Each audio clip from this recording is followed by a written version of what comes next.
Salut les joueurs, il m'en aura fallu du temps, énormément de temps pour vous présenter la dernière mouture des studios Agathe, donc les dragons, les fameux dragons, cette 5e édition revue, retravaillée par Agathe, et revue, retravaillée, c'est-à-dire avec un monde très particulier, le monde d'Eana, et on vous propose cette fois-ci dans l'encyclopédie 2 de parcourir l'inframonde. Voilà, ça y est. Et quand je dis qu'il m'aura fallu du temps, c'est-à-dire entre l'achat et cette vidéo, eh bien c'est dense, c'est très dense, il y a 404 pages de bonheur que je vous propose de découvrir.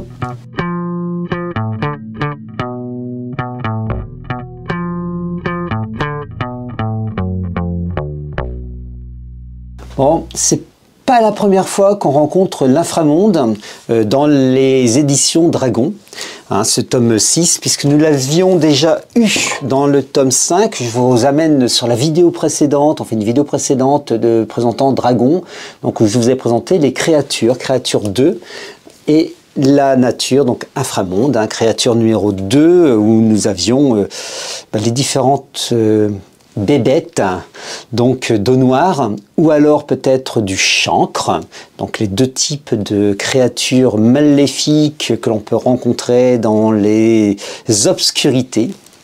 Et bien maintenant, on va leur donner un cadre de vie, même s'il y avait déjà de quoi jouer avec ça, hein, un cadre de vie plus qu'intéressant, très vaste là-dedans.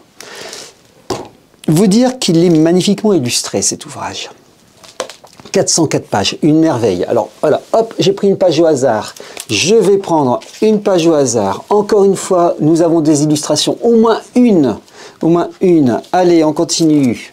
Encore des illustrations, on continue. Alors je sais pas, il y en a quelques-unes où là, voilà, on a un bas de page, mais c'est pas terrible. Je vais vous montrer une belle illustration. Bah oui, voilà. Et hop, on va pas trop spoiler, on va montrer en grand. On a aussi des plans, des cartes. On va avoir des objets, voilà, quelques objets. Tout est superbe. Je me suis pris le temps de regarder combien d'illustrateurs étaient présents pour faire un ouvrage aussi vaste. Pas loin de 13 ou 14 illustrateurs, plus ou moins tous raccords. Bref, c'est magnifique. Et ben, bravo à vous, parce que c'est un ouvrage majestueux. Je crois que je suis véritablement amoureux de la maquette de Dragon, avec ce parchemin. Alors j'essaie de trouver une page où il n'y a pas trop de... mais on voit bien le parchemin. Bref, allez, hop, il n'y a pas d'illustration sur celle-là. Pas trop d'illustrations dans les marges, etc. Et ça donne un effet bien parcheminé, bien ancien. C'est vraiment la caractéristique de toute cette gamme. Et bah, c'est beau, en fait. On parcourt et on rêve en même temps. Alors, le livre, en tant que tel, vous propose d'explorer l'intérieur de Anna. Mais pas seulement, hein, l'univers est bien plus vaste, bien plus important, et peut même se croiser avec d'autres plans. Ouf, alors là, d'un seul coup, ça y est, bien plus vaste que la surface. Ouh là là, ben d'accord. Bon, allez, chut, on n'en dira pas plus. Bon, le livre, en tant que tel, est divisé en deux parties. Vous allez avoir la première partie qui est l'inframonde, et la seconde partie, c'est le chancre. Bah voilà, bah, tout est dit, on a fini la vidéo, maintenant on sait, tout va bien. Non, je plaisante. Hein. Je plaisante parce qu'en fait, c'est pas si simple du tout. Dans le livre 5, on avait bien l'inframonde et ses créatures. Ici, c'est bien le paysage. Et l'inframonde, ben, on part déjà avec ce postulat que c'est le refuge, ce fut le refuge pour toutes les créatures vivantes à la surface lors d'un cataclysme. Et depuis, bah, c'est un lieu particulier, c'est aussi maintenant devenu un lieu de menace. C'est les aberrations donc d'eau noire et les ravages du chancre. Ok, là vous tenez la bonne base. Et du coup, la première partie, c'est-à-dire l'inframonde, est elle divisée en 4 sous-parties. Et pour expliquer ce paysage, eh bien, on va commencer par une partie d'histoire, devrais-je dire peut-être de chronique. Il y a 4 ères et autant de ruines, de temples, cités, pour la plupart totalement inaccessibles, sous des fonds marins, etc. Et autant peut-être d'exploration, d'occasion d'exploration. Car il s'agit bien de chronique. On a un échange courtois, romancé, entre une certaine Félio, qui est une drow, donc une elfe noire, et un Simanien nommé Calcite Chantant. Donc il y a des encarts qui viennent compléter ce récit Et du coup, ça nous donne une vision encyclopédique de l'ouvrage. C'est pas rébarbatif parce que c'est un récit, ça nous entraîne. Il y a des encarts qui viennent compléter les choses. C'est passionnant, en fait, c'est quasiment un roman. Pour la lecture, c'est aisé. Alors ça a un avantage, effectivement, la lecture. Et ça, surtout aussi un inconvénient, c'est face à la quantité d'informations, eh bien, le MJ, si par exemple, en quête de détails, je désire revenir sur un point, une semaine, 2 semaines, un mois peut-être après, avec la lecture, tout ça, bah, j'aurai des difficultés, je pense, à retrouver l'information. Soit dans le dialogue, soit dans les encarts, il va falloir que je relise en partie. Voilà, c'est pas si évident. Mais par contre, à la première lecture, c'est vraiment plaisant. C'est vraiment... alors, prendre des notes du coup, prendre des notes à côté. La seconde partie, c'est vivre dans la nuit perpétuelle. Alors effectivement, bah, comment la vie va-t-elle s'adapter à l'absence de lumière, même d'eau ou d'air par endroits, et les ressources peuvent être limitées. Donc ça va engendrer des tensions. Il y a une vie sociale aussi qui est bien particulière au sein de cités qui ne sont pas aussi endormies qu'elles pourraient le penser l'être. Et pour protéger tout ça, vous avez des glyphes qui vont défendre des entrées, notamment de certaines menaces. Alors on va penser par exemple au ver pourpre qui parcourt les souterrains. Et la lumière, l'eau, etc. sont traités dans cette partie. Comment manger éventuellement. Donc du coup, on va aussi passer à table et on va découvrir des aspects de la vie quotidienne. Autre exemple, les cercles de téléportation. On va découvrir aussi des cultures particulières, comme celle des trickers. Trickster, voilà, c'est bien prononcé. Enfin, vous l'aurez compris, c'est une partie très passionnante aussi. Parce que toute la vie sociale, et du coup ça donne des idées sur des petites scènes dans lesquelles vont se retrouver les héros, entre 2 grandes scènes, etc. Enfin, bon, c'est déjà très inspirant. Et la troisième sous-partie de cette première partie, vous me suivez toujours, ce sont des territoires qui sont décrits. Et vous avez un millefeuille, on peut dire vraiment un millefeuille de cités drôles, de villes d'hommes, d'abysses, de lieux de grandiose, etc., etc. Donc on va commencer par les descriptions, et dans les descriptions, on va commencer par les tréfonds. Les tréfonds, c'est le nom donné aux cloaques, aux égouts, mais aussi en dessous de la cité franche, la cité d'Eanna, la grande cité franche d'Eanna. Et je ne résiste pas à vous montrer un petit recoin de celle-ci. Il y a des petits spoils. On est à la page 101, et je vous montre, hop, voilà. Petit spoil, je vous montre Cain Cruis, donc la croisée des chemins ici, cette petite croisée de Cain Cruis. Et vous voyez donc un plan montrant un quartier marchand souterrain, pas forcément trop connu ni trop présenté. Théâtre d'aventure en tout cas, composé sans problème. Vous avez des informations et derrière, on va avoir le marché ouvert et discret, le pouvoir partagé entre le conseil et puis des quêtes, une maison particulière, la maison Guémona, et des lieux emblématiques, excusez-moi, de Cain Cruis et ses environs immédiats. Bref, un cadre de campagne pour amener de la cité franche tout doucement vos joueurs vers une première porte vers l'inframonde. Oh, voilà, vraiment, c'est formidable. Eh bien, c'est qu'un exemple, un seul petit exemple. Ça concerne de la page 100 à les figures de Cain Cruis à donc 105. 5 pages pour créer un lieu d'aventure, un lieu de campagne. C'est la même chose pour d'autres lieux. Alors je vous donne un exemple. J'ai choisi le Gnome des montagnes. Donc c'est la page 112. Donc le lieu des Gnomes des montagnes. Hop là. C'est Aar de Vögel, l'aérienne. Voici la carte du lieu. Et vous voyez vraiment à chaque fois, à partir d'une carte, et une carte superbe, comment on va pouvoir se situer dans ce royaume. Allez, un petit dernier, je ne résiste pas, c'est celui situé entre la cité franche et le royaume des sables. Donc c'est Flaetoranda, et nous arrivons parce qu'il y en a plusieurs hein, quand même, hein. Il y en a même un paquet.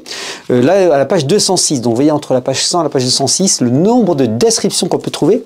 Et cette ville est une ville un peu particulière, c'est une cité d'hommes, donc avec un jardin corallien. Donc, très très très joli. Le dernier point de l'ouvrage, c'est les objets. Les objets qui vont permettre cette exploration, quels sont les trésors que l'on peut récupérer, mais aussi les objets qui vont être des objets de la vie quotidienne, permettant une belle exploration franche. On les appelle aussi des merveilles, des objets propres à chaque culture de l'inframonde. Et là, du coup, les auteurs aussi se sont fait plaisir, et moi aussi. Je vous montre la page 228, c'est un petit outil pour des nains. Alors, hop, c'est où? Ah mince, voilà, c'est la page 234, excusez-moi. Les outils mineurs. Regardez-moi cette petite sacoche accrochée dans le dos avec la petite pioche, toute mignonne, et la description. Alors, vous voyez, des objets, il y en a plusieurs. Hein. Des objets, il y en a plein. Et bon, j'ai craqué en fait sur cette petite sacoche et la description. Alors, en tout cas, c'est des objets, ça vous permettra soit de les trouver, soit de les utiliser, voire même les deux, bien sûr. Et sincèrement, je ne sais pas combien d'heures de jeu, rien que sur ces 200 et quelques pages, on peut trouver dans cet ouvrage. Il y en a... voyez plutôt l'encyclopédie, cette encyclopédie comme un énorme bac à sable, quasiment du presque prêt à jouer, il ne reste plus qu'à créer l'aventure. Tout l'ensemblier. Bon, allez, la vidéo tourne. Et il est temps maintenant de passer à la seconde partie. La seconde partie, c'est nous faire arriver à la page 261. Donc, vous voyez, dans l'ouvrage sur les 404 pages, il nous reste un peu plus d'un tiers. Et au début, on se retrouve face à une énigme. C'est la deuxième partie, celle du chancre, hein, si vous m'avez suivi. Et on va se retrouver, du coup, avec le secret, avec l'énigme autour du chancre. Alors, vous allez peut-être, je pense, me comprendre. Je vais vous passer la réponse à cette énigme. Je vais vous passer aussi les pages. On va pas forcément dévoiler le secret, c'est pas la peine. Eh bien, on saura tout sur le chancre. Tout. Et vous m'excuserez que si je vous passe au moins cette explication. Cependant, pour tous ceux qui aimeraient faire vivre la résolution de cette énigme, eh bien, sachez que le livre propose une possibilité et c'est rien d'autre que cette alternative. C'est dès la page 282 et le titre, rien de moins, c'est Le Soleil des profondeurs. Le sous-titre, Mener une campagne sur... Bon, on n'en dira pas plus par contre. Voilà, c'est top.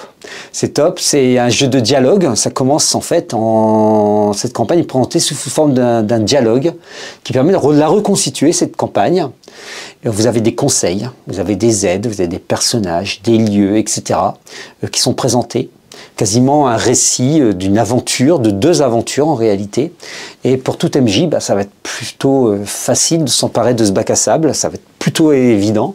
Et donc mener une campagne complète. Donc le livre, en plus des heures de jeu dans la première partie, on se retrouve avec une campagne pour la découverte d'un secret, un secret majeur entre parenthèses d'Anna. Ce qui fait qu'une fois que vous aurez trouvé ce secret, alors, il y a des chances que le monde d'Anna ait moins de saveur. Ça, c'est le petit...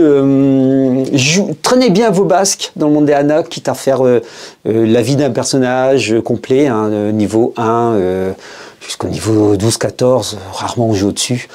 Et puis peut-être un deuxième, peut-être un troisième, et après, lancer les choses. Voilà, une toute petite interruption. Pour vous, ça sera qu'un dixième de seconde et me revoici. Et je voulais donc vous parler de ce bac à sable qui permet de mener la campagne. Bon, il est temps d'arriver maintenant à la troisième partie de cette seconde partie. Vous êtes toujours en train de me suivre, j'imagine. Et ce sont les merveilles et les blasphèmes, c'est-à-dire des objets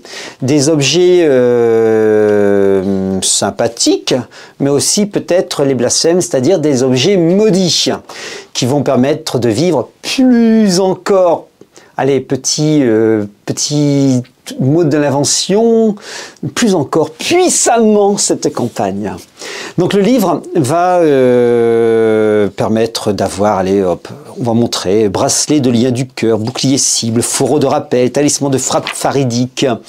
Nous avons glana ou l'huile de tueur de germes. Bon, allez, on va passer tous ces objets. Il y en a beaucoup, hein. Il y en a vraiment beaucoup. Là aussi, on s'est fait plaisir.